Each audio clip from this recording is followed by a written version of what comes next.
안녕하세요. 결혼은 현실이다의 수다입니다. 오늘은 결혼이 얼마나 모험인지에 대한 이야기를 좀 해보려고 합니다. 오늘 소개해드릴 커플은 15년 연애 끝에 결혼을 하게 됐습니다. 15년 동안 여러 번 싸우고 헤어지기를 반복하다가 결혼을 하셨는데요. 이 여자분의 이상형은 상냥하고 예의 바르고 친절한 분을 좋아하셨다고 합니다. 그런데 소개로 만난 분은 완전 본인의 이상형과 정반대되는 분을 만나셨고, 흔히 말하는 이분이 친절한 분을 되게 좋아하셨다고 그랬잖아요. 정말로 싸가지 없는 분을 만나셨다고 합니다. 그러니까 예의 바르지 않은 사람, 왜 똑같은 말을 해도 정말로 사람을 기분 나쁘게 하는 사람 있잖아요. 그런데 이 여자분이 그 이상형을 고집하고 나가셨어야 되는데, 이 남자분이 이런 부분들이 너무 안타까웠고, 이 부분을 내가 바꿔주고 싶다라는 마음이 있었다고 합니다. 여러분, 제가 이 사연을 읽으면서 여러분들이 그런 마음이 생길 수 있거든요. 연애를 하다가 저 사람이 나를 만나면 바뀔 수 있어. 내가 사람을 바꿔볼 거야 하시는 분들, 이 영상 보시는 분들, 이 사연을 끝까지 들으시고, 아, 사람은 바꿀 수 없고 그런 마음이 들 때면 정신을 차려야 된다라는 생각을 좀 하셨으면 좋겠습니다. 그런 마음에서 이분과의 연애를 하기 시작했고 헤어지고 다시 만나고를 반복했는데, 그때마다 이 남자분이 겸손하게 친절하게 태도를 바꿔서 사과하는 부분들이 점점점 변하고 있구나. 그래서 그 부분에 좀 매력이 있었다고 합니다. 그 남자분의 매력이 아니라 정말로 이 사람이 나와 만나서 변화되는 그 부분이 너무 좋으셨던 거예요. 그런데 이거는 착각이거든요. 그런데 이분은 그 부분이 맞다라고 생각하고 연애를 했고 결혼을 했습니다. 그런데 결혼을 하고 보니 이 남자분은 그 말투, 변했던 연애 기간에는 잠깐 숨길 수 있던 말투들이 돌아오기 시작했고, 그리고 이분이 나중에 알고 봤더니 사귈 때 전화를 끊거나 차단하거나 카톡을 차단하거나 문자를 차단을 하셨었대요. 그래서 이 여자분이 그 부분을 고치겠다고 아예 연락을 끊거나 아주 헤어짐을 통보할 때마다 다시 돌아와서 사과하고 해서 그 행동을 안 했다고 합니다. 연애 기간 동안. 그런데 제가 말씀드렸죠. 결혼을 했더니 말투가 다시 돌아오고, 그리고 차단하는 거, 전화, 문자, 카톡 차단하는 게 결혼 생활에서 더 심하게 그 부분들이 보여지기 시작했다고 합니다. 여러분, 이 부분에 가장 중요한 건 연애 때는요, 안 보여줄 수 있다라는 겁니다. 이분들 얼만큼 연애를 하셨다고 그랬죠? 15년 동안 연기가 가능하다라는 겁니다. 그래서 단기간, 장기간이 안 중요하다는 게 이분들의 사연에서 볼 수 있습니다. 그래서 결혼을 했더니 말투가 다시 돌아오고, 그리고 문자, 카톡, 전화 차단, 본인이 화가 나기 시작하거나 트러블이 생기면 완전 모든 사항을 회피하는 분이셨던 겁니다. 그리고 이분의 가장 그 종합 세트인 이유가 이분이 마마보이가 아니라고 하셨고, 연애 때도 늘 큰 소리로 이야기했던 게, 이 여자분이 결혼을 하면 시부모님과의 그런 갈등이 심하대라는 걱정을 좀 많이 했다고 합니다. 연애 기간 많이 이야기를 하셨었겠죠. 그리고 15년 연애를 하셨다 보니까 주변 친구들이 결혼하고 듣는 결혼 생활들이 있잖아요. 그걸 이 남자친구일 때 이분과 공유를 한 거죠. 이분이 너무 자랑스럽게 본인 가족들은 내 말 한마디면 끝난다라고 매일 얘기를 했던 겁니다. 그리고 안심을 시켰는데, 여러분, 남자친구를 신뢰하는 건 너무너무 좋은데 그분의 말이 정말로 맞는 말인지는 확인이 불가능한 거죠. 왜냐하면 이분은 연애 기간 동안 이 남자분이 이야기하는 정보만 들으셨고 결혼해서 그분들과 만나게 되잖아요. 그런데 결혼을 하고 보니 본인 말이면 끝나라는 집이 아니라 이분도 본인이 어떤 사람인지 제대로 모르던 분이셨던 것 같아요. 이 남자분이. 결혼을 했더니 그 부모님 말에 결혼 생활까지 좌지우지가 되는 가정이었다고 합니다. 그래서 이 여자분은 본인의 이상형과도 완전 달랐고, 본인과 사귈 때 사람을 바꾸었다고 생각했던 부분들도 착각이었고, 결혼해서 보니 회피형인 사람이었고, 트러블이 나기 시작하면 모든 것들을 차단하고 같은 공간에 있지만 정말로 감옥살이를 하는 느낌이었다고 합니다.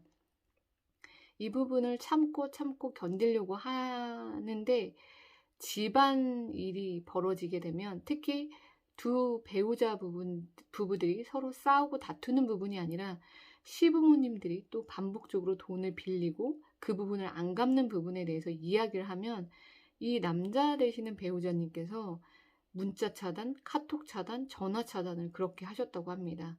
그러니까 본인이 부모님에 대한 그 갈등이 생기기 시작하면 그런 행동을 반복하게 하면서 이 배우자로 하여금 그 말을 못하게끔, 이분은 말로 그런 부분들을 풀어야 하는 사람인데 그런 주제로 이야기만 하면 집을 나가거나 짐을 싸서 나가거나 말을 안 하거나 전화를 차단하거나 문자를 차단하거나 이런 분이셨다고 합니다. 이 부분을 어떻게 헤쳐나가야 되나. 결혼하고도 이분은 그 부분들이 회피형인 거라고 생각을 못했다고 합니다. 그래서 혼자 매일 상담을 다니신 거죠. 그런데 이 부분의 문제가 본인의 문제만이 아니라 가정의 문제고 넓게 보면은 시부모님과의 문제가 얽혀 있는 부분인데 본인이 너무 힘드니까 본인만 계속 상담을 다닌 거예요. 그래서 상담을 하자고 그 배우자분에게 말씀을 드렸는데 그 배우자분이 회피형이고 정말로 낯가림이 심한 분이셔서 상담조차도 아예 하려고 하지 않은 분이셔서 이 가정은 몇 번이고 별거를 했습니다. 근데 별거가 합의해서 별거가 된 게 아니라 이 남자분이 화가 나면 짐을 싸갖고 가는 행동을 반복해서 보이더라는 겁니다. 처음에는 6개월, 집 나가서 6개월. 그리고 그 시부모님들도 아드님의 행동을 보면 잘못된 행동이면 그 부분에 대해서 좀 엄하게 말씀을 하셔야 되는데 오히려 한 가정에 살면서 며느리와도 전화 연락을 아예 안 하는 그런 가정이었다고 합니다. 그 부분을 계속 결혼 생활 10년 동안 반복을 하다가 끝내 이 가정은 그 부분 반복이라고 말씀드렸잖아요. 처음에 정말 말투가 부드럽지 않고 친절하지 않은 그 말투가 반복이 되었고, 두 번째는 회피형, 무조건 갈등이 생기면 차단, 다 차단. 그런데 나중에 알고 봤더니 이 두 가지가 다 시부모님께서 갖고 계시는 그런 성향이셨다고 합니다. 그리고 집 나가는 부분들 반복. 집을 나가면 엄하게 그 배우자의 부모님께서 말씀을 하셔야 되는데 아니면 본인이 깨달아야 하는데 그 부분에 대해서 오히려 내 자식을 감싸고 도는 그런 가정이었다고 합니다. 여러분 생각해 보세요. 여러분들이 결혼하는 배우자 집안이 이런 집안이거나 이런 배우자라면 여러분들 결혼하시겠습니까?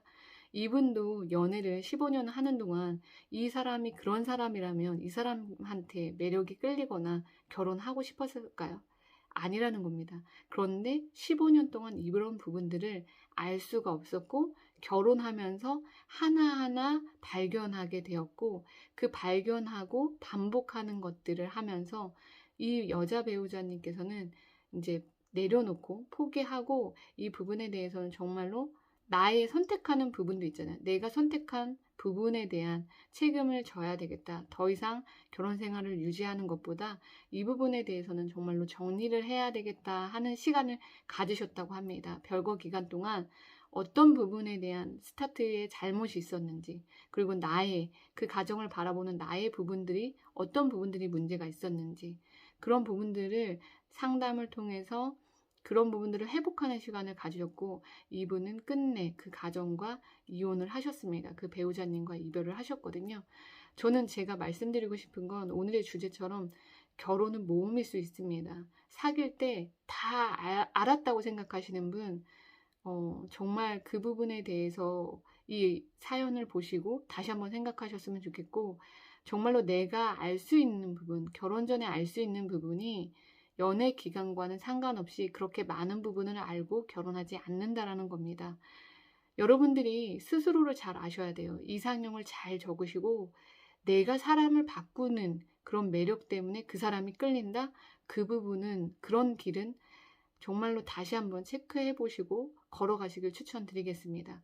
그래서 여러분들이 결혼을 정말로 잘하셔야 되는데 연애 기간 동안에 내가 알았던 정보가 정말로 다가 아니라 그 사람의 10% 정도 알았다고 생각하시면 좀 마음이 편안하실 것 같습니다. 그리고 나라는 사람이 어떤 사람인지, 그리고 나와 함께 살 사람들이 함께 살 사람이 이런 부분들이 조금은 보였으면 좋겠다라는 것들을 다 정리해 보시고 만나면서 사람을 만나면서 이 부분이 이 사람과는 내가 잘 맞겠다라는 부분들을 좀 구체적으로 만나서 정들어서 그 사람의 단점이 안 보일 정도의 시기가 돼서 이제 결혼 상대자를 찾기보다 정말로 객관적으로 적어 놨던 부분들을 정이 들기 전에 좀 하나하나 꼼꼼히 따져 보시고 그 부분들이 좀 아니다라고 생각하면 저는 좀 많은 분들과 연애를 하시길 좀 추천드리고 싶습니다.